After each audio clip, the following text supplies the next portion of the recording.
Hello and welcome to the Monday show here on the Everything is Black and White podcast. I'm Andrew Musgrove and joined as usual by our Newcastle United editor Aaron Stokes. We're going to look back on United's 4-4 draw with Luton Town on Saturday afternoon. An absolute whirlwind of a game. And while Newcastle came back from being 4-2 down, how many more positives can you really get from the game? Maybe you guys can help us out. We'll discuss the midfield issue again, Dan Burn and the issues at left back, Alexander Isak's injury, concern over Anthony Gordon, and much, much more. This is the Everything is Black and White podcast. Please like, subscribe, and share. Let's get on with the show. Aaron, nice to see you in person. It's been a little while. Has it? It has. Yeah, it has been. It has been. We did the last one virtually, didn't we? Yeah. And then been a while since I've been sat in the hot seat here, so good to be back. Shame it's not on better terms, but yeah, shame it's not on the back of a victory. But we will get onto that in a moment. But we've got to start on a more serious note because there's been a threat to my position as chairman of the Miguel Almiron fan club. I wasn't supposed to say his name there just to labour the point of the threat, but someone tweeted me saying that I've been pronouncing his first name all wrong. Miguel. How else can you pronounce that? Miguel, maybe. So you're agreeing with this person? Well, look, when you sent me the tweet that this kind Newcastle fan had nicely sent to you, I thought, right, okay, maybe now is the time to bring it up. You've been sitting there all this time. Because to me, it doesn't matter. It doesn't matter how you pronounce it, and there's such a difference between Miguel and Miguel. But since you asked me how you were saying it wrong, then I'll tell you. And yeah, I can promise you that it wasn't my burner account who did tweet you that. Though. So I am saying it wrong in your view, am I? Miguel. Yeah, Miguel Almiron. There's no W in the only Miguel. person that can tell me I'm pronouncing it wrong is Miguel Almiron himself. Well, look, we've done this podcast how long? 2 years, and it's taken that amount of time for someone to bring it up. So clearly, it's a very, very little gripe for one fan. And don't worry to the person who tweeted me about it. It hasn't kept me awake all week at all. No, I can take constructive criticism. But maybe I do need to hand my notice in again as chairman of the Miguel Almiron fan club. Let's go into that game with Luton then, Aaron. I think chaos is a good way to describe it. Lots to talk about. And there's been lots of talk about the positives to take from it. And one positive that people are talking about is the fighting desire to come back from 2 goals down. I understand that, but surely conceding 4 goals to Luton at home, with all due respect to Luton, it's just not good enough, is it? Look, I think that's doing a little disservice to Luton. I think Luton have been very, very good. I don't think people have actually realised how good they've been in recent weeks. But it does feel like a defeat, doesn't it? It feels like we're sat here talking about defeat. And yes, there is definitely positives to take from the game. One being that at 4-2 down, it looked like they were going to completely implode, and it was going to be like it had shades of Nottingham Forest on Boxing Day, didn't it? Where it just all unravelled. So fair play to Newcastle United for managing to salvage a draw. But boy, I feel like the vast majority of this podcast is going to be taken up by gripes and criticisms and negatives, unfortunately. It's not going to be a pretty podcast, so we'll put a warning out there now. We will finish on some positives because there were 1 or 2, but on that point I just made about it not being good enough, I'm not talking about it in a disrespect to Luton, because actually I was really impressed with them. I thought attacking-wise, they were very good. Aggressive-wise, they were excellent. Newcastle could not handle the physicality of Luton at all. But from a Newcastle United point of view, on the back of that fantastic win over Aston Villa, you then come to a game at home where you've been, for the majority of the season, very, very good, as you know, a few games aside. You'd be looking at Luton and thinking, we've got to get all 3 points here. And if we don't, we certainly aren't conceding 4 at home. Yeah, look, that game, look, take away from what happened away from home at Kenilworth Road, you went into that game thinking, okay, if Newcastle United are really going to put their stamp, back on their home form, if they're really going to push towards Europe after 2 really good performances, 1 in the Cup, 1 in the league, they need to be winning the game. And if I'm completely honest, I saw a couple of people on social media at half-time during the game saying that Newcastle hadn't been very good. I thought actually first half, or at least the first half of the first half, I thought they were actually quite good. I thought they were playing some very, very good football. Luton, though, never said die. They stuck at it. They really made it hard for Newcastle United. But they exploited Newcastle's weaknesses that have suddenly just cropped up over the last couple of months so well. They were cutting through the midfield far too easily. That defence that was so strong last season looks all at sea more times than not this season. And it's really, really, it feels like you've taken a step forward and 2 steps back because you were so good at Fulham and you were so resolute at Fulham. You were very, very good going forward and at the back against Villa, and then you've just had this game where it's just seemingly gone out the window at home. I think the biggest frustration about the Luton game is that everything Luton did really well against Newcastle just before Christmas, they did kind of the same this time around. Ross Barkley being the prime example. Newcastle gave Ross Barkley the freedom down at Luton's home ground, and they did it again on Saturday. And look, there's calls for Ross Barkley to be in the English squad. I think that's a bit of a stretch, but he's certainly in form. And if there's one man you need to keep quiet, you need to keep tabs on, you need someone just to sit on him, he is the man. And yet again, he was just given the freedom of the pitch. And I do not for the life of me understand why that has been allowed to happen. You've already been stung by Bartley once. A few weeks later, you're just allowing him to do exactly the same thing again. Yeah, and not only were Luton allowed to do the same things that they did a little over a month ago, but also Newcastle United are making the same mistakes that they have in the last couple of weeks. I'm going to keep harking back to the fact that it just reminded me so much of Forest on Boxing Day, where you went in at half time and it was pretty level and you thought this could go either way, but then actually the second half, Newcastle just looked like their shape had gone, their formation had gone. They just can't seem to get it right at the back. Barkley, as you mentioned, had the freedom to roam. He just sort of had a free roll. You know, he's embarrassed. You know, Bruno Guimaraes, Sean Longstaff, yet again. You know, the midfield that played against Luton in the first game were embarrassed. Again, he's done it again on Saturday, and he has. Yeah, he has. And look, he is in very, very good form. You've got to remember, not many clubs wanted to take him up on a free when he left on Nice, and I think a lot of them will be scratching their heads and thinking, why did we not see the talent there? He's done fantastically well, but Newcastle United, and specifically Fabian Schär and Eddie Howe will not want to watch that second goal back because of Ross Barkley picking up that ball, taking it past Longstaff too easily, and then just being tracked by absolutely nobody.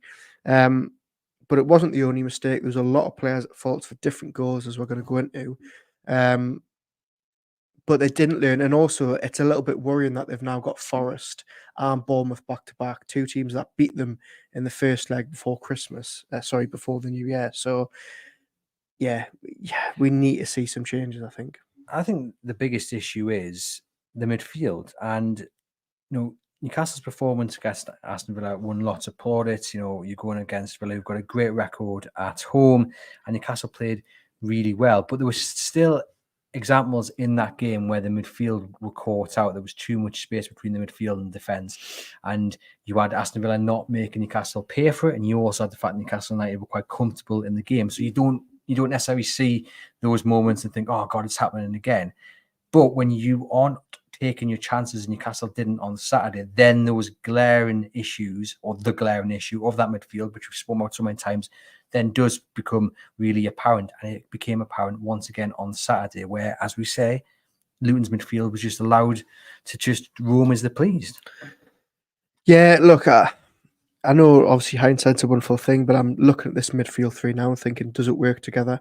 I think one thing it has done is highlighted how pivotal Joelinton is to this team. They've looked a completely different team without him.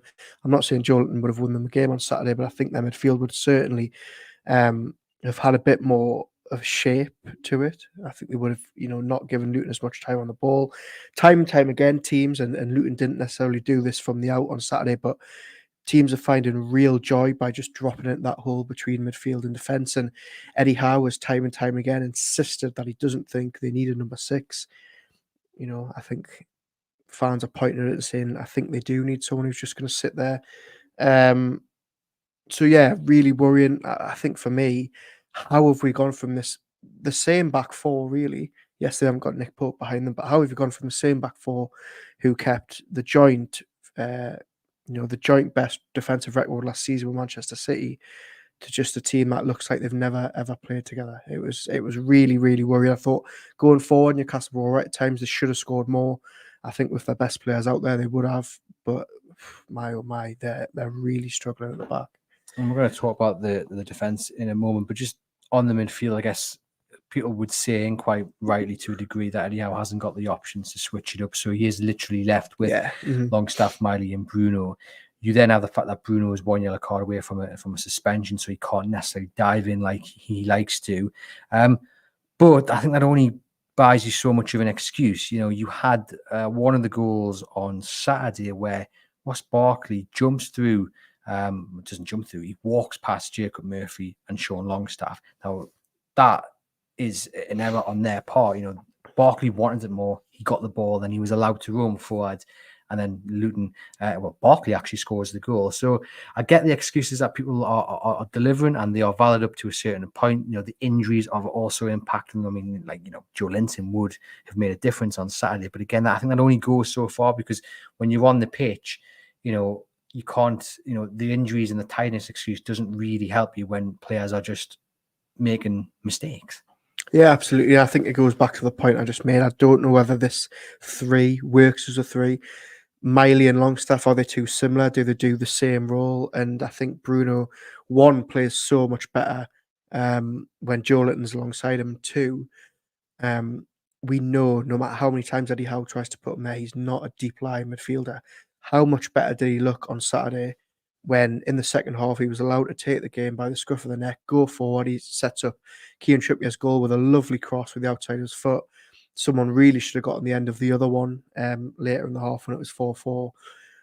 But as you say, what can Howe do at this minute? Does he play, does he stick Joe White in there? He's not going to do that. Does he put Lewis Hall there? He doesn't even want to play him at left back, never mind centre mid. So I get that the excuse only goes so far, and it does, but at the same time, what does Howe do? And if that midfield 3 doesn't work together, which it's looking like it might not, he can't really change it at the minute until Willock's back. And Willock coming back is going to be so crucial because he just changes the way Newcastle United play. I think we did see a slight change on Saturday where it looked like Newcastle United were being a bit more aggressive in the press. And it looked like in certain instances, Bruno had been told to sit a little bit deeper. He wasn't necessarily streaming forward. Yes, later on he was. And I think actually that's something else we have to talk about, because it's got shades of the AC Milan game, etc., where you've gone forward to win the game and hasn't paid off. So we're getting that in a moment. But I think maybe Eddie Howe was just tweaking it slightly by telling them to be a bit more aggressive and telling Bruno just to sit back slightly more.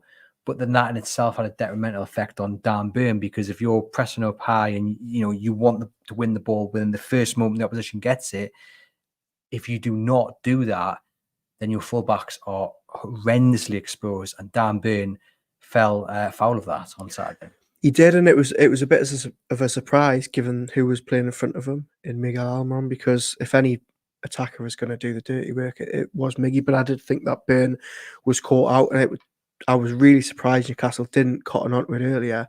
The fact that Luton were just trying to give the ball to Ogbene on the right, who, by the way, looks like one of, if not the fastest wingers in the league. Signed on a free transfer from Rotherham in the summer. Very, very good signing. He looks like a really good player. A little bit questionable with his decision making, but you can't knock the pace and the way that he got it down Burn. And just before we move on from the midfield, I want to ask you something. What did you make of Lewis Miley's performance? Because I've seen a couple of people since the game's finished sort of having a go at Miley, whereas I thought he was probably one of Newcastle's shining lights, I thought. Yeah, I've seen a lot of people criticise the fact that he's not getting his foot into a challenge, and obviously the one challenge he did make led to Harvey Barnes' goal. And I get that, he's not got the muscle about him to maybe get into the challenges, and maybe there is a little bit of, I don't want to use the word fear, because I'm sure he's not scared of going in on the challenge, but he's learning and is developing. And let's be honest, as good as he's been, this is not the ideal environment for him to become a better player, because there's so much responsibility on his shoulders at such a young age. I didn't think he was necessarily bad at all. I didn't think. I thought he played well. I thought when Newcastle were going forward and they had a bit of time, I thought he was comfortable and controlled. And the pass for the first goal was fantastic. Obviously, as you said, he won the ball back for the fourth. I just wanted to mention that because I was surprised to see yesterday when I was on social media a little bit of criticism towards Miley, which I was surprised at. I think the issue is that you've got two midfielders there that are so alike and so similar, and maybe Longstaff getting the 2 goals protected him a little bit, because I felt, other than the 2 goals, Longstaff was pretty poor. Now, people listening and watching might say, okay, was he any worse than Lewis Miley? Are you just jumping on Longstaff's back? I get that. I think both of them had an okay game. I don't think any stood out. They weren't the reason Newcastle lost the game. It was, again, a collective issue, again, coming from the midfield.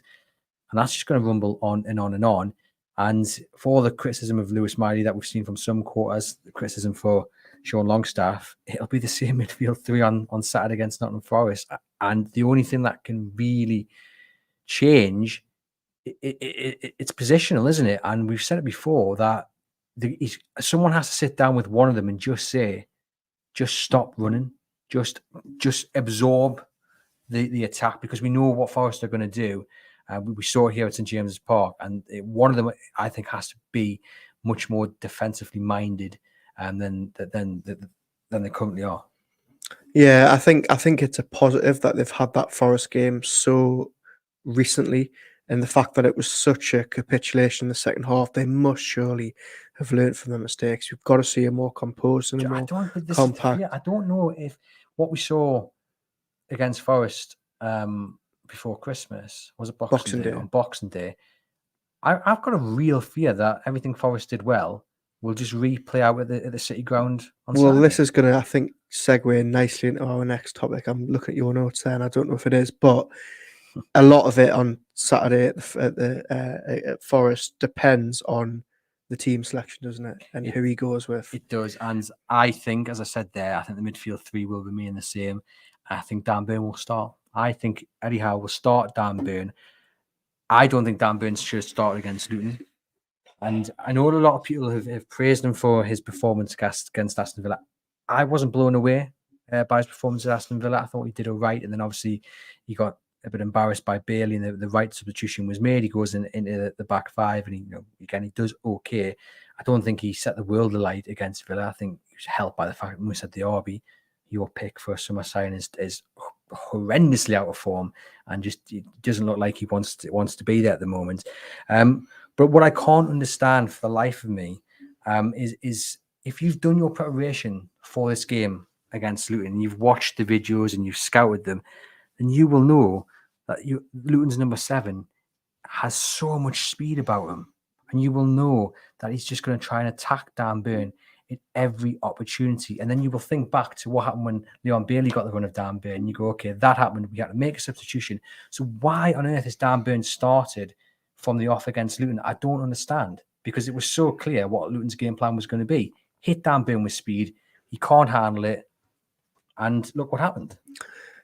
Yeah, it was. We saw it really early, didn't we, down that right-hand side for Luton, where Ogbean got behind Burn, and Burn actually was quite fortunate not to pull him down in the box. And he sort of thought, right, okay, that's early doors. And I remember Burnley at home a couple of months ago where Burnley didn't really have many chances that day, but Koleosho down the right was a similar type of player. Small, very quick, very pacey, very good with the ball at his feet. And these are the type of players that really catch Dan Burn out. Now, Dan Burn's worst performance of the season, bar none, for me, was against Nottingham Forest on Boxing Day, where Anthony Elanga, fantastic player, had an absolute field day. So again, it goes back to the point of what does Howe do on Saturday? Now, I think Howe is in a really tricky position with Dan Burn at the minute, because Howe had to come out on Saturday and pretty much defend Dan Burn and say, this is the reason I kept him on the pitch. And I think shield him a little bit from the criticism that he was getting. But now what does he do Saturday? Does he say, right, well, Dan, I've just defended you, but I need you to drop out, and he plays Tino? Or does he say, I'm going to stick with Dan Burn because I've got real loyalty to him and he's been fantastic in the last 2 years? And I think that adds a little bit more pressure on Eddie Howe from the fan base, because Eddie Howe's got so much credit in the bank, and he can't really do any wrong. But actually, at the minute, he can, because the overwhelming majority of supporters want to see Tino Livramento at left back. So I think it puts real pressure on Howe this weekend as to what he does. There's a balance, isn't there? But I think one of the criticisms laid at Eddie Howe's door in recent months is that he's too loyal to certain players. He likes his lieutenants. He's got his favourites. Has been some of the criticism thrown at him. This week's going to be a test of that, because I can't see how you can play Dan Burn against Nottingham Forest. You've got Elanga probably going to go up against him, and he embarrassed him here at St James's Park. He'll do the same again. If it's Morgan Gibbs-White, he'll have a good go at him. I can't see how Dan Burn starts on Saturday because of the pace of Forest. But you're right. If Eddie Howe makes a decision and drops him, how does that impact Dan Burn's that's what I mean. mindset? It's a tricky situation for Howe. Then people would say, well, actually, yeah, you don't want Dan Burn feeling down the dumps. But what has to happen first and foremost is you have to think in footballing terms. and Tino Livramento is going to be more able to deal with the pace of Forest than Dan Burn. Yeah, and look, Dan Burn's not daft, is he? Dan Burn is a big lad in more than one way. Okay, he knows that it might well be for the best of the team. Now, everybody's been saying, why is Tino not starting? Why is Tino not starting? And I was looking this morning. Tino started 1 of Newcastle's last 8 games. Came off the bench in 6 of them, started 1, missed City through illness. But I actually think that Eddie Howe has had to keep him on the bench, and stay with me here, because he's had so limited options up front and in attack. We've actually seen Livramento come off the bench in some of these games and play at right wing and at left wing. I mean, against Fulham, the only attackers they had on the bench was Ben Parkinson and Travis Hearns, who is a midfielder, not an attacker. Neither of those got on, and Tino comes on the wing. So I think Harvey Barnes and Callum Wilson coming back, and if you've got Anthony Gordon fit again for Saturday, I actually think that opens up the opportunity that Tino comes back in at left back, because Howe doesn't really need him on the bench as a sort of de facto attacking option. He's got the options there. But as I say, you think Burn's going to start? I really don't know. I can't call it. But I think if I was leaning one way now, I'd say I think Tino will start. I think Tino has to start, But I even don't if you know. didn't have Harvey Barnes and Callum Wilson there available, which thankfully Newcastle do. I think the argument that I would put forward is that actually play Tino Livramento left back from the start. You then pretty much avoid Forest getting the better of the left back, hopefully, and then Newcastle can do what they can do going forward, and you won't need to make that game-changing substitution. Whereas if you're making that game-changing substitution and you're already 2 down, then you kind of think, well, what's the point? I mean, actually on Saturday, they're sure what the point is because they get back into the game, but, go out to be ahead rather than have to make a substitution to get back into the game, I think is the point. But if he does start Dan Burn has another mare, which is, it can happen. And then he has to substitute him again, or he has to make a change to accommodate Dan Burn again. That could potentially have a worse impact on his confidence than not starting him, right? Yeah, look, I want to say something on Dan Burn. I don't think it's going to be popular at all with anyone listening up thingy, but I actually think he's been getting too much stick, especially after Saturday. Look, he didn't have the best of games by all means, but I disagree with what you say about Villa. I thought he's very good. He was man of the match at Fulham. People are making out as if Dan Burn cost us that game on Saturday, and I actually don't think it was solely down to him. So I think we were discussing this off air. I think he's just been, for him and Miggy, it must be really tough because they're starting week in, week out. Eddie Howe is choosing to pick them, and they are just the fall guys every week. Nobody is talking about how bad Fabian Schär was on Saturday. We'll get to it. No, I know we will, but on social media, nobody is highlighting the fact that Fabian Schär had a really, really off day. Sven Botman wasn't at his best. Kieran Trippier for some of the goals was really, really bad positionally. But Dan Burn is the one who's getting scapegoated. And I think, I don't know, I just wish people would take a step back.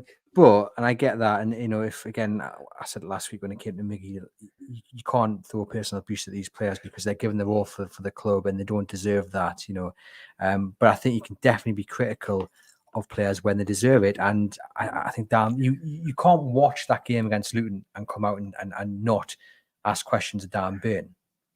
Yeah, but if I hadn't watched that Luton game on Saturday, if I hadn't been at that Luton game and I'd went on social media at 5:10, I would have assumed that Dan Burn had been sent off, scored an own goal, and cost Newcastle United that game. You see, though, but I mean, the word cost is an interesting one because he is at fault for 2 goals. Well, for 1 goal, I think. Well, he gives the penalty away. Yeah, which is the goal that he's at fault for. But then for the other goal, I mean, what is he doing playing pretty much centre forward? Then interrupts the pass.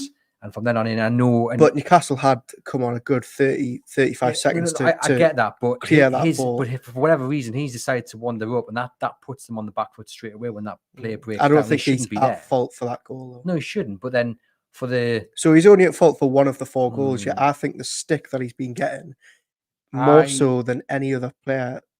There was 4 defenders at fault for 4 different goals. They all had their part in one of them. And Dan Burn, for me, only really had a part in the 3rd.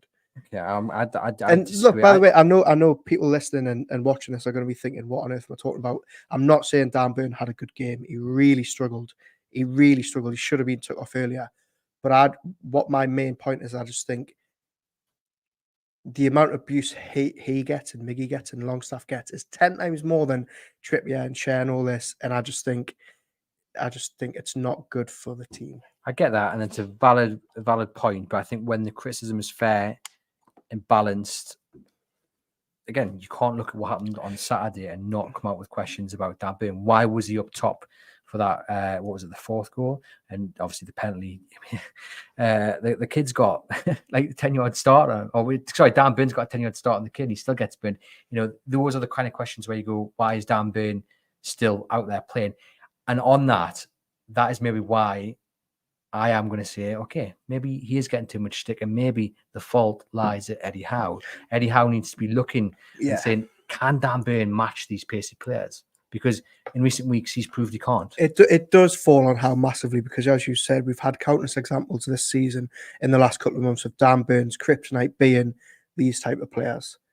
And as you say, if he then starts at Nottingham Forest on Saturday, when Anthony Elanga is going to be the right midfielder, we think then Howe must shoulder a lot of that blame. What did you make of Howe's comments when he was asked about it in the press conference, and he referenced the fact that Luton are good in the air, set pieces, and that basically he was kind of saying that's where Dan Burn comes into it. He can help defend set pieces. Well, Newcastle conceded from a set piece, and then and the fact that he's saying, you know, when you're in that moment, I've got more than one thing to focus on. What did you make of his defense of Dan Burn? Are they valid points? I think the set piece thing is. I don't think it's should be the be all and end all of starting Dan Burn just because Luton are fairly good at set pieces, but there is Dud and I, and they are some of the best in the league at set pieces. But I think you also have to, you know, weigh up the fact that yes, Dan Burn would be a very good asset at some of these free kicks and corners, but also the 80-90% of the game where the ball isn't getting whipped in on a cross or a corner, then Dan Burn is probably going to struggle. So, but I feel Freddie Howe, what is he really meant to say in that situation? He's never going to throw Burn under the bus. No, so I don't know. That was clearly his reasoning for it, and I can understand why. But I don't know. I think in hindsight, is it a game Tino should have started? Yes. If Eddie Howe is going to pick Dan Burn on Saturday, what did they do in training this week then to try and counter the fact that Dan Burn will be just burned by any pacey winger? Like, I don't understand what the solution is. He's not getting as much protection because you haven't got Joe Linton in the midfield, which often a bit of protection, and I also don't think he's getting as much cover from the other defenders as well. Whereas I think last year when he was burned, and it wasn't very often, but when he had the cover, he had the protection that, you know, the attack didn't turn into a goal. But if Howe is going to persist with Dan Burn, I don't understand where the solution comes from, because he's not suddenly going to find two rocket boosters and strap them to his ankles, is he? No, I get that, and I look, I don't know what they're doing training this week, but so this is what I mean, especially Saturday. I know we're talking a lot about Forest and Elanga, but it's true. You know, this is the perfect opportunity for Howe to actually realise, you know, and what fans are wanting, and that is look at who they're playing and think this game probably will not suit Dan Burn, just as it didn't on Boxing Day. And if we're sat here in a week's time and Dan Burn started again and Elanga has ripped him an absolute new one, then I think the finger needs to be pointed at Eddie Howe. Well, I'm on holiday next Monday, so well, I look forward to you and a special guest to talk about it. So Brian says last year Burn was protected by Joe Linton and Joe Willock. Very true. Yeah. Kind of phrase says, I'm thinking about 4-3-3 and then Burn coming on to a 5-4-1 against Forest to see the game out. David says the only way Burn can play Saturdays if we play a back five. Might be the way to go to stop the leak of goals. He also adds that we can criticise Howe without wanting him out. I love Howe. I think he'll be a long time and happy with that, but he did make a mistake on Saturday. And I think that goes back to the point you're making as well. I think you can love the Dan Burn story, pushing trolleys in Asda, rising up the leagues. You know, he's a top guy, but I also think that doesn't remove the right to criticise Dan Burn, to ask questions of him when indeed he does have a stinker of a game. In the same way that if you think he had a belter game against Aston Villa, you throw praise upon him. It works both ways. Yeah, and I think people should remember that Dan Burn hasn't had an absolute horrendous season, has he? He's had games where he's been found out, but I think on the balance, he's been all right. You've got to remember he's came back from injury early as well. I just think fans could do with remembering that sometimes, but maybe that's just me. Maybe that is just you. No, good words there, Aaron. I mean, some of the other goals as well. I mean, we haven't talked about the first goal. You know, in the build-up, Barkley again, such freedom with the ball. Botman then fouls Adebayo. The ball's put into the box, and Luton win 2 headers. The first one, the man runs off Trippier, and then the second one runs off Sean Longstaff, who's got no idea where his man is, and Osho can just head into the back of the net. That, for me, is an absolute criminal goal to concede. Yeah. How that man, what is he, 5-6 yards out of Newcastle's net, is clear to head the ball. That, I mean, if I'm Eddie Howe and I'm watching that tape over and over again today, I must have thrown 3 or 4 TVs out the window. He will have been watching that clip as well. He'll be watching that a good 15, 16 times. Yeah, look, and this is another thing. We all know how good Luton are with set pieces. We saw it at Kenilworth Road last year. I think Alfie Doughty has got something ridiculous like 10 assists from set pieces this season. So we know they're good. I think I don't want to point fingers for all the goals here, but Botman was a little bit in no man's land. The first ball, he's absolutely nowhere near, and then he's turning and Osho's behind him. So it was a really sloppy one to concede, especially after going ahead so early.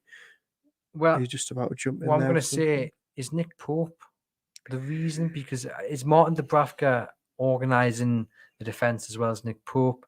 Is there a mentality thing where they think it's Martin Dubravka? He's okay, but he's not Nick Pope. No, I don't think that. Surely it doesn't matter who's behind you in goal. The basic should have been you've got to win at least one of those 2 headers. It was a very sloppy foul to give away in the first place from Botman, I believe. Yeah.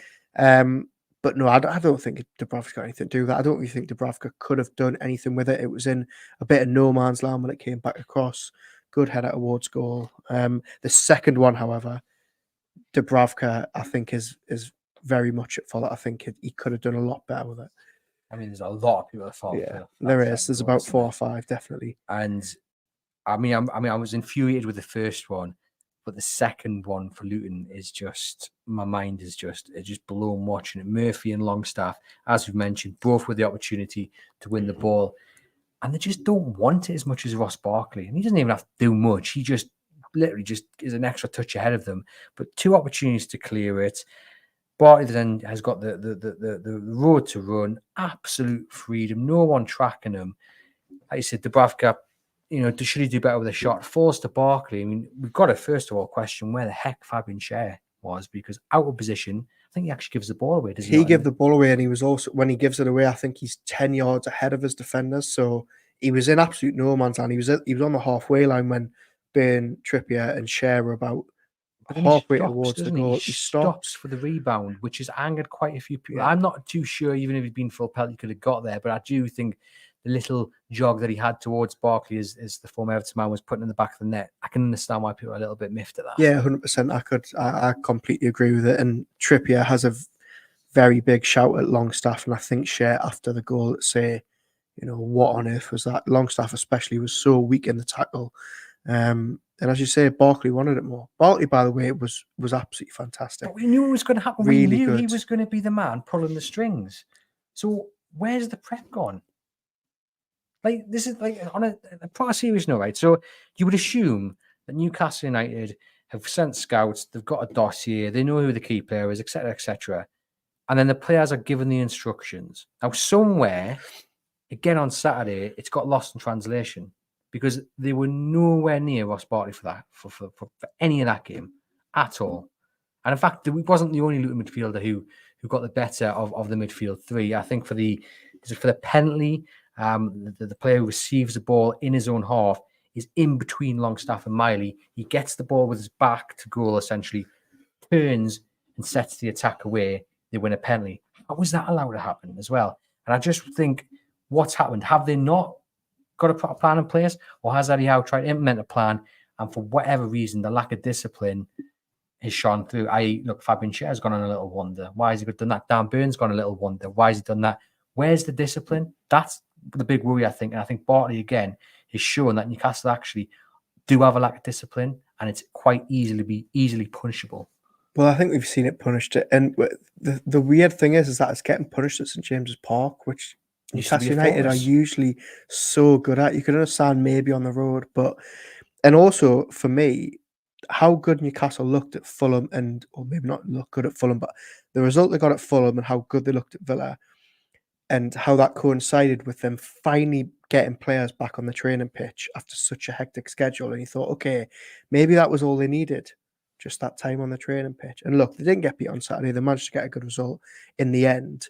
But yeah, it looked like a team that hadn't trained, which was the worrying thing for But me. we were told that you would get better now. We're only one game a week. You're back on the training And pitch. it did get better. I mean, let's not forget 4 days before Luton, they went to Villa's backyard, which nobody really does, and took 3 points. So, but Did they then, not mask the issues slightly?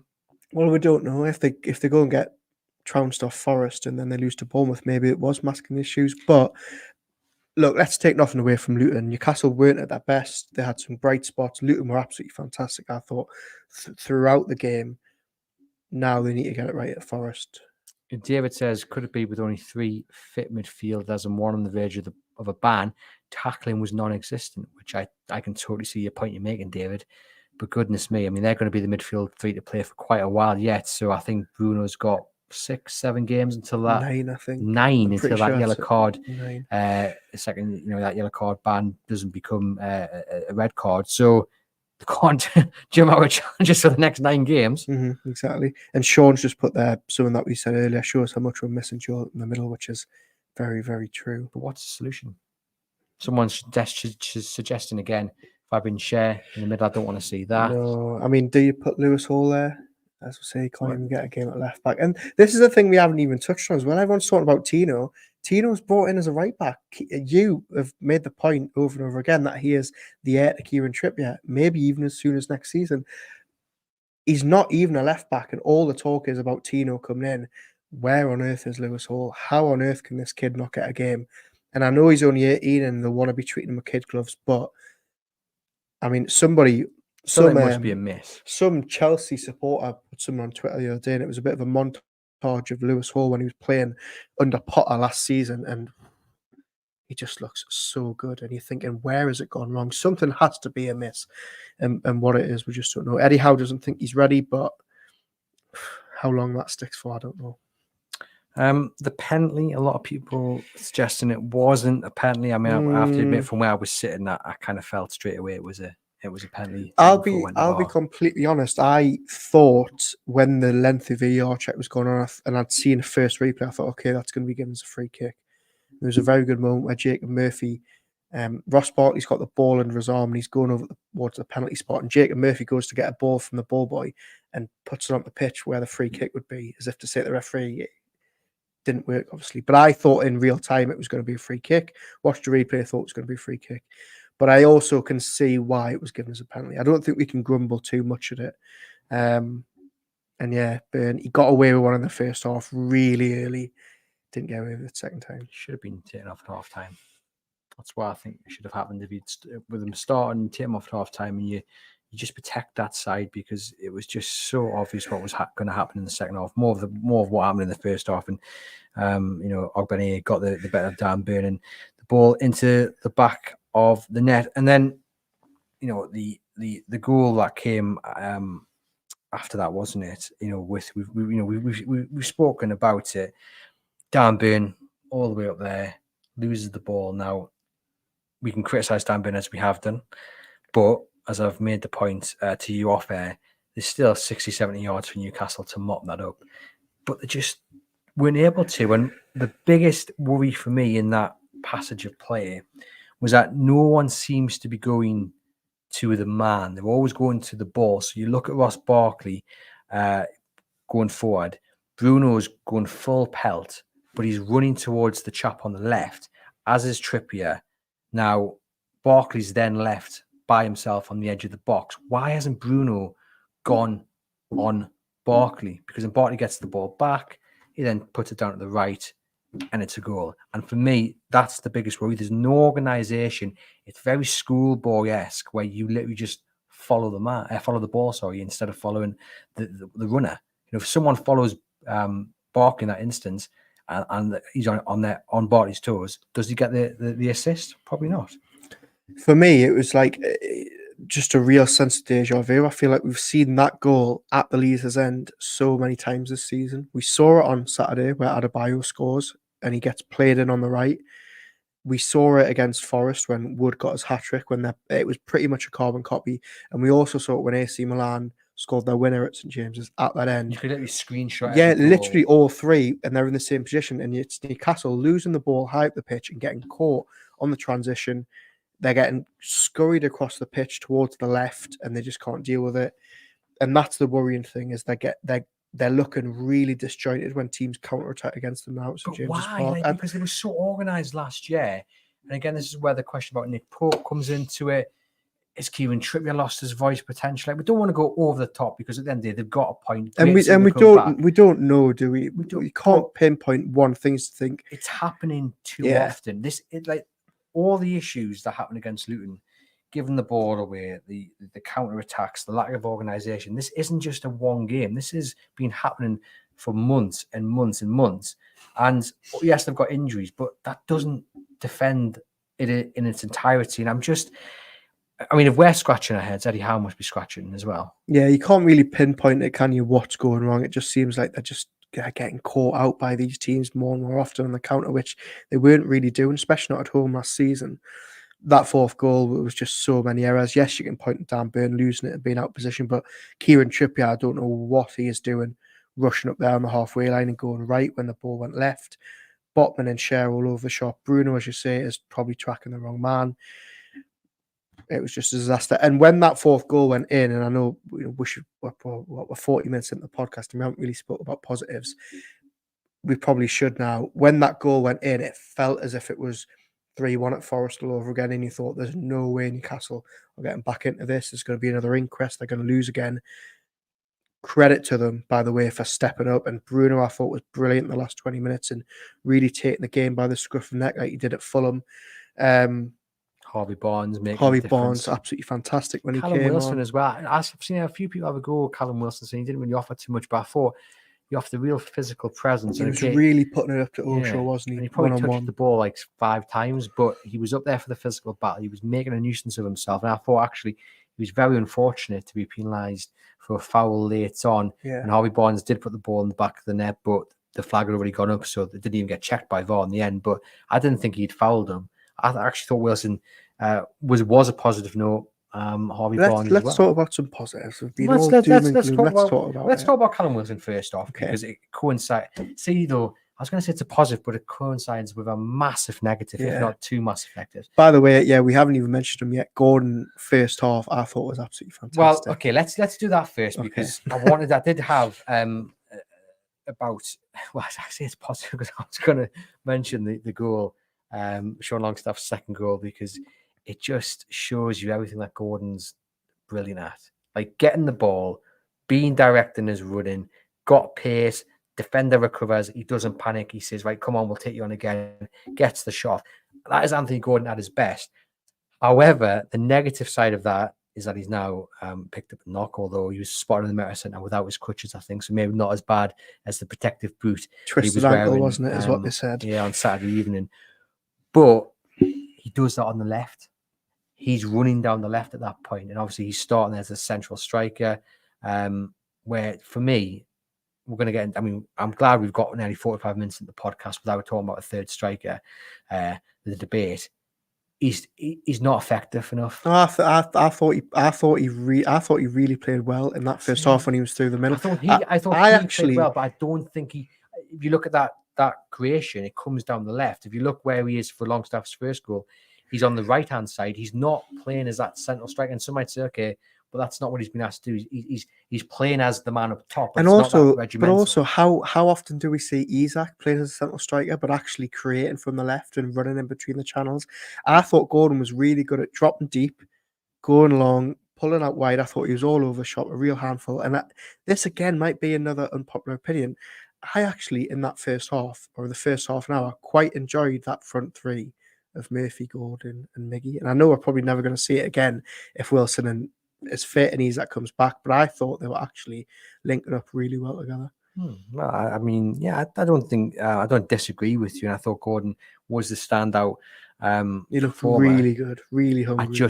I think for me, it just reaffirmed that he's actually is better on the left because most of his key moments came out on the way. I get what you're saying. He's actually sometimes drifts out. I mean, Drifts out, Gordon but is better on the wing, 100%. who he's supplying in that instance. But I also think, as I've banged the drum about load, you can stick him through the middle, and I thought he played well up front on Saturday. Do Newcastle need a third striker? Let's not talk about it. We've got so long till the summer window. I don't think you want to talk about it because so you know what pointless the talking about it. Is it with Gordon potentially missing Forrest and Isak missing the next 2 games? What's next? Isak out for at least 2 games. Callum Wilson back in. Okay, Callum Wilson, as we've always said, fantastic. I wish he was not as injured as much as he is, because it's so pointless talking about it though, because we're literally in the first week of February. What's the point in having this debate and going round in circles? Because I just want to know when you're going to change your mind and admit that I was right all along. It's crept up my list, as I said last time I had the debate. It's got up my priority list. Isak injury, how bad for Newcastle is that? Really bad. It's looking at, I mean, Jason Tyndall, by the way, can we talk about obviously the fact that Tyndall did the press conference and it was pretty much, I was saying to somebody last week, as if he had Eddie Howe in his ear with a little earpiece and Eddie Howe was controlling what he said. He gave nothing away. But the fact he came out and completely double bluffed everyone, said, oh, we think Alexander Isak's close. He was never close. And we could tell at the time he was never close. It looks like he'll be out for Forest and Bournemouth. Really, really bad. As you say, Gordon spotted out and about yesterday without his crutches. Huge boost. Someone's corrected me to say he did have his crutches with him. Actually. Oh, did he? Okay. But hopefully that's not too bad if it's just a twisted ankle. He was the one who wanted to come off. Wilson back's a huge boost. And tell you what, Harvey Barnes looked fantastic. Beautiful finish. Could have scored a 5th goal as well. Great save. Late on, great save, great deflection. He looked really, really hungry. And I think if that's him coming off the bench in his first game, wait till he gets back up to speed. I thought he was really good. It's funny, isn't it? Because I've seen on social media, especially during the transfer market, with some of the players Newcastle United were linked to, like Philip Billing being an example. And there was a lot of criticism at that link. Why on earth are Newcastle United seriously considering signing him? That's Eddie Howe looking after his favourites again. And someone threw Harvey Barnes into the mix, not because Eddie Howe had worked with him before, but in terms of the level of player, people said we should be aiming higher than that. Why are we aiming for these players? And yet, Harvey Barnes, for me, he is a top 16 player, without a doubt. Like what he can do, the quality that he brings to a side, and we saw within 5-10 minutes of him coming onto the pitch, he is Newcastle's best winger. And I actually think he's better than Anthony Gordon to a degree. Really? Yeah. I think if fully fit, I think Eddie Howe would have to somehow try and play one on either way. Oh, I think you would have to move Gordon on the right, wouldn't he? Surely. I don't know how you keep both throughout the team. I think at the time that Harvey Barnes arrived at Newcastle United, he was ahead in the pecking order of Anthony Gordon. And I think he was a better player than Anthony Gordon. Now, Anthony Gordon has risen to the challenge and he's been Newcastle's best player this season. Unbelievable talent, deserves to be in the England squad. And I'm just really excited to see both of them go on both wings. Yeah, I mean, look, we're saying we're excited to see both of them. No Newcastle's injury. Look, we won't see both of them until the start of next season. Harvey Barnes gets injured against exactly. So, but yeah, somebody's just made a point in the comment there. It looked as if a player who's already had half a season under his belt. And I agree with you. I think people turn their nose up at that signing in the summer because Leicester went down and all this. But I actually think he's a real talent, and he looked very good, very exciting on Saturday. It annoys me so much when people do that. I mean, Philip Billing would do a job in this squad. Yeah, he would be a first-team starter, but he would certainly be someone to bring off the bench. He's a top player for Billing. Gets a lot of disrespect. Underrated. I think people just, I don't know, do they want too much? I'm not going to tell anyone what they shouldn't say and shouldn't. They should be. But in my opinion, I think sometimes certain players are overlooked because maybe they're not seen to be fashionable or they don't cost 70-odd million pounds. Yeah, I agree with that. Philip Billing in the summer then? I would have no qualms if Newcastle United signed Philip Billing. I tell you, I mean, we're going down off a tangent. One player I'd love to sign, who I think would definitely fit into the category of those certain people having a bit of a moan, Pedro Neto.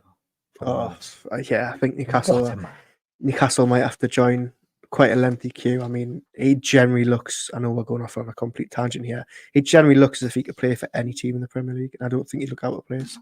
And I think if Wolves manage to hang on to him again, then they've been very lucky. He's got to be away in the summer.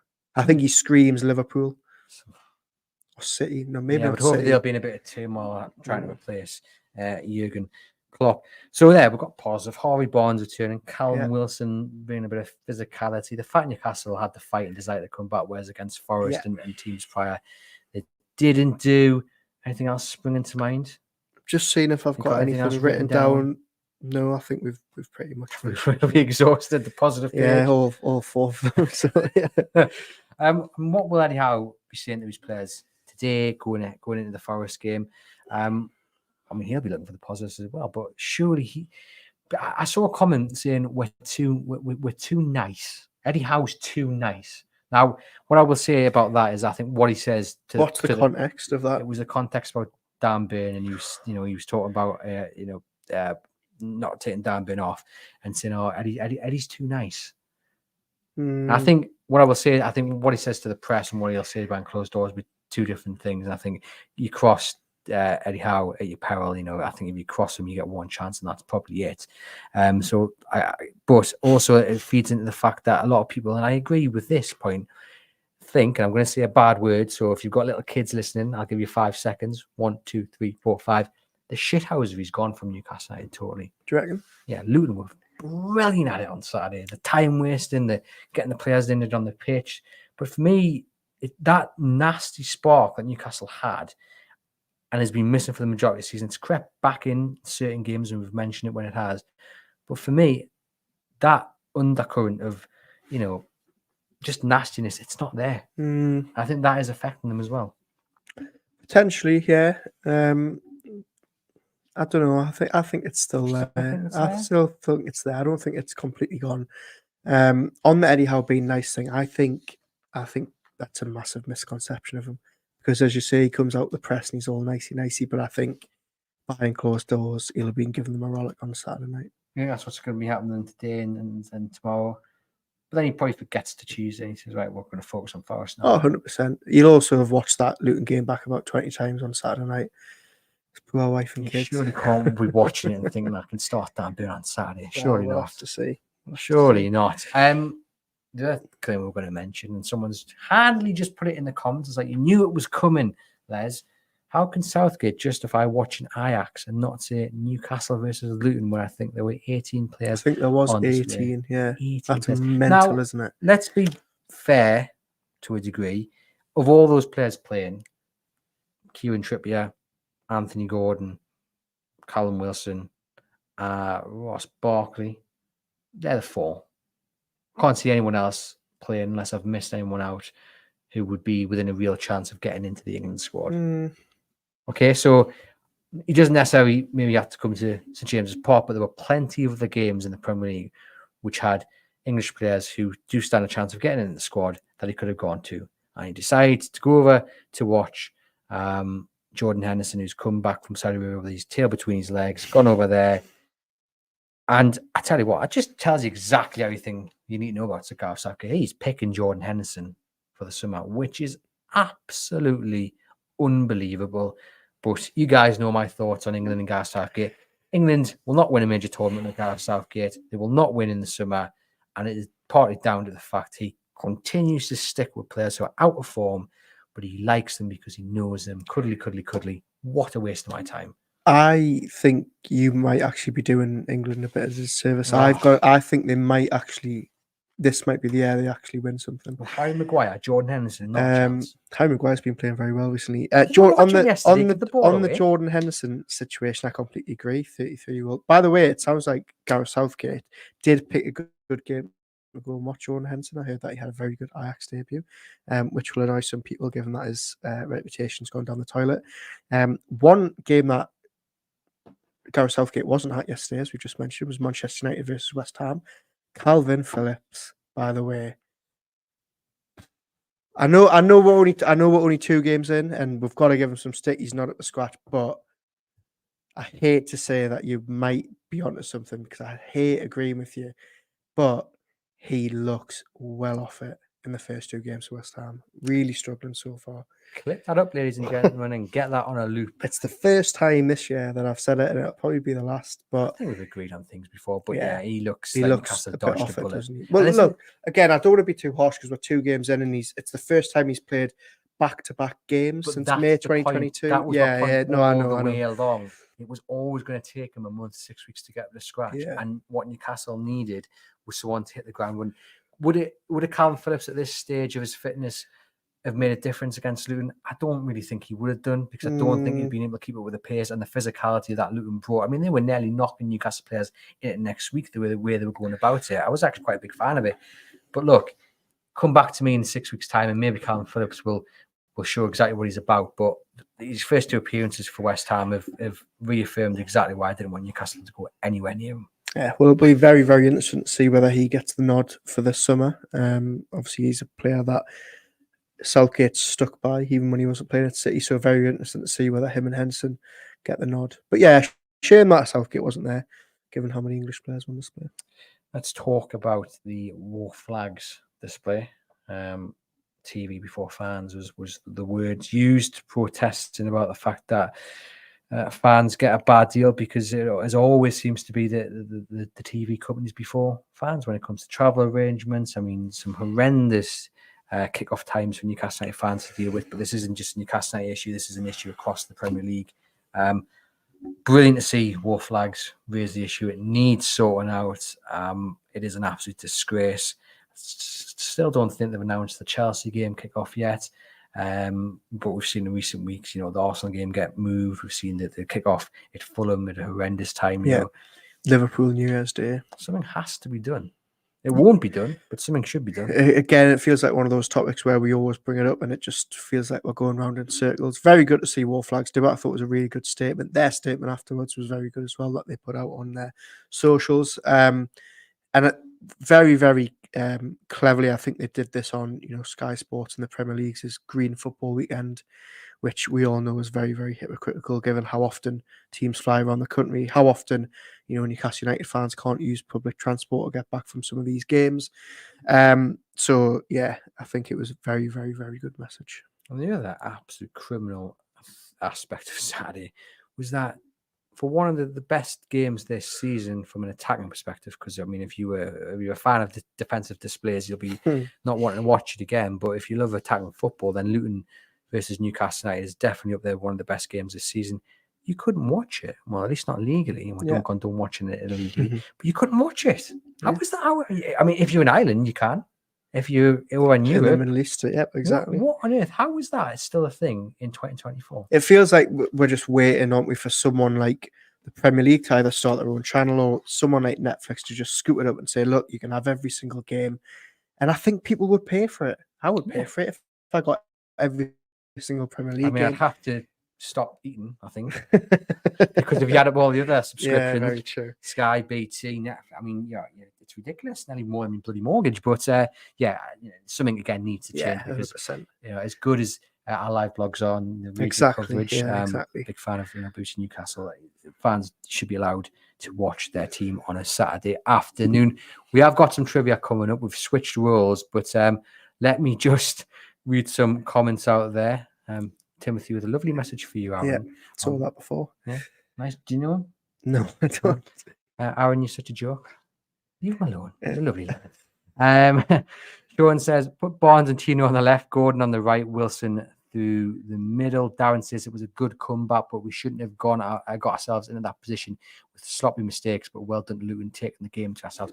And that, for me, is one of the biggest frustrations, that at least 2 of those goals, if not 3 of the goals from Luton, were all of Newcastle's own making. Yeah, and that's what will irritate Eddie Howe as well. They were so avoidable, weren't they? It just goes back to the thing of how they've gone from being so defensively resolute to all over the shop in the space of a couple of months. And I think that's the main thing Eddie Howe needs to get right going forward. Wijnaldum says Dan Burn is not a typical left back. He's more a central back. He's tall and good at heading, but slow as a slug. That's why we need a good, fast left back or Hall or Tina. Do you think a left back becomes a priority in the summer? Yeah, I think it pretty much was. Probably at the start of the season, you could argue that it was a priority then. Again, it's nothing against Dan Burn. I love what he's done, but I think if you just want to go to that next level, then it's a position you look at and think, okay, that could maybe upgrade there. The Mighty Win says quality wingers will embarrass even the best fullbacks in the world once or twice a game. Yeah. That's where the rest of the team need to be. Then, as we said, he's not really getting too much protection, or at least the same protection he was offered last season. The midfield is weak, slow, and Bruno is scared to tackle. Big problem, says David Stratton. Thoughts on that? Again, is it because he knows that he's got a 2-game ban waiting for him? I don't know. And he also adds about that he feels there was a lack of bite in the midfield. Yeah, that goes. You said that, haven't you? You said that you think they're a little bit soft in places, and yeah, maybe again that's why they need Big Joe in the middle. Right. For some trivia, then you're gonna deliver. Yeah, we've swapped roles this weekend and this Monday. And you know what it is? I've got a horrible feeling, given that you put these natives out on Facebook, that you might have already seen this today, but I'm going to hope that you haven't. On Saturday after the game, I thought this will make really good trivia on Monday, and it just so happens that it's actually fallen on an anniversary, coincidentally. So Newcastle drew 4-4 with Luton on Saturday, and I thought, you know what would be really good trivia? Let's get Andrew to name the Newcastle Arsenal 4-4 at St James's Park, the team. And it's just so happens that it's 13 years ago today since the 4-4. I told this story before, right? Just before you do that. So I was in university in Sheffield, and I was going to the cinema to see the King's Speech. So I think it was it must have been like a 3:15 showing. And I was a little bit, I didn't really want to go and see. I wanted to watch football or listen to it, or whatever. And then I obviously checked my phone and saw Newcastle, 2-3 goals down, 4 goals down by half time, whatever it was. I thought, okay, I'm just going to go inside the cinema. I can't get any worse. Certainly got a lot better. And by the time I came out, I couldn't quite believe it. 4-4. Well, I've got a similar story. I think that I was, if my mind serves us correctly, I was ill that day. So I had to give my season ticket away. So I didn't get to go to the game. And I have a mate who left at 4-0 at half time. So Malcolm McDonald did that. Really, he left. Gibbo loves telling the story about how Malcolm McDonald left at 4-0, and he was driving back to his house. I think it was North Shields at the time, and he's listening on the radio, and he can't quite believe that he's left it, because it's too late to turn around by the time Newcastle get the first back, the second, third. So yeah, we weren't you weren't the only one to give your ticket up, but I'm sure Malcolm wasn't the only one to walk out. So standard 4-4-2 from Newcastle. I think I'm going to have this within a couple of minutes. Yeah, I was going to say it's relatively easy. Some big names, 4-4-2. So yeah, we'll start. Right, I've taken my pen back off you. Yeah. Steve Harper in goal. He was. You then have Joey Barton. Yeah. Right midfield. Kevin Nolan. Yeah. Mike Williamson. Yeah. I hate the fact you do it all over the shop. Sorry, Mike Williamson. Did Leon Best win a penalty, but did he start? No, Ranger came off the bench. So Leon Best then. Yeah. Chick Teote with a volley. Yeah. So who was in midfield at that time?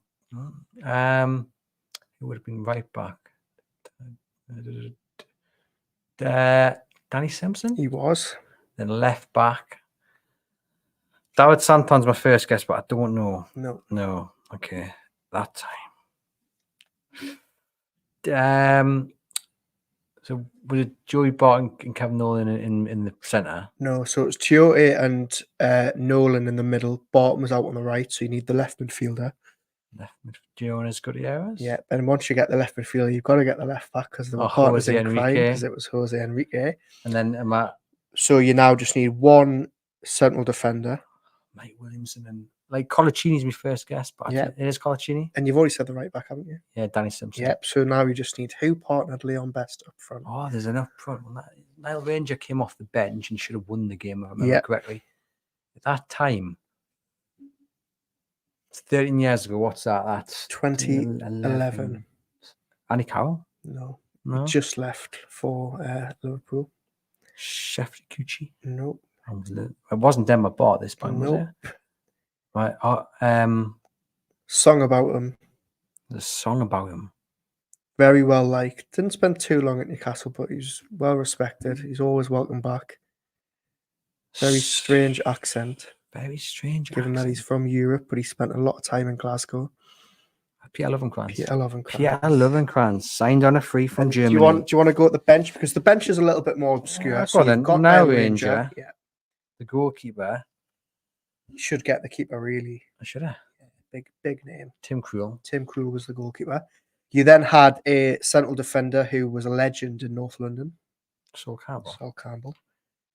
Cult hero at Newcastle United, who I think is still playing at a very low level. I think he's also just got a job on Arsenal's scout team, maybe. Might have just made that up. Playing at a low level. Absolutely loved by Newcastle fans. Real hero status. What position? Well, pretty much anywhere, but he's defender. Nah. James Perch. James Perch. Good old Perch. Then you had a left back. Thought he was going to be really, really good. He ended up going to the Championship and just sort of fading into obscurity. Young lad from Northern Ireland, I believe. Ferguson. Shane Ferguson. Then you had a midfielder who... Danny Guthrie. Yeah. Did he get that from that hint there? Where I didn't know how to describe him. Danny Guthrie. And then I didn't know where he was. He was one of my first guests to start. And the last one, you had Richardson, who I don't think you would have got. But yeah, very well done on that. Oh, yeah. But how coincidental is it that it was 4-4 on Saturday? I thought that would make great trivia, and I woke up this morning. It was the funny thing is as well, February. That game Newcastle could have won. Kevin Nolan had a great chance right at the death. Newcastle could have won it against Luton at the death. Yeah. Now, I would actually really like to know the thought of people in the comments here, because we were talking about that chance for Jacob Murphy at the death when Bruno's gone Just down. put it in the net. I don't know. Is that what John Anderson shouted? Was it? He shouted that for Murphy at Watford last season. You know what? 2 seasons ago. He didn't do that. I also appreciate, before we talk actually about Murphy's chance, we haven't heaped praise on Bruno for the cross. Yeah, brilliant cross. I mean, unbelievable. Yeah, really good. He took the game just by the horns. Great finish by Trippier. Yeah, it was. Yeah, what a cross that yeah, was. It was.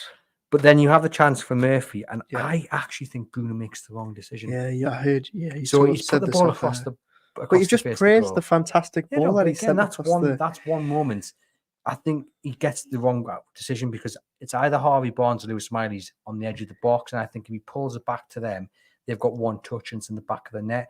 Whereas I think fizzing it across the box at that pace, Murphy. But there's a couple of people that could have got on the end of it. Well, Callum Wilson's got to be gambling, hasn't he? But for me, he pulls that back. Let me know in the comments if you agree. Was it the wrong move?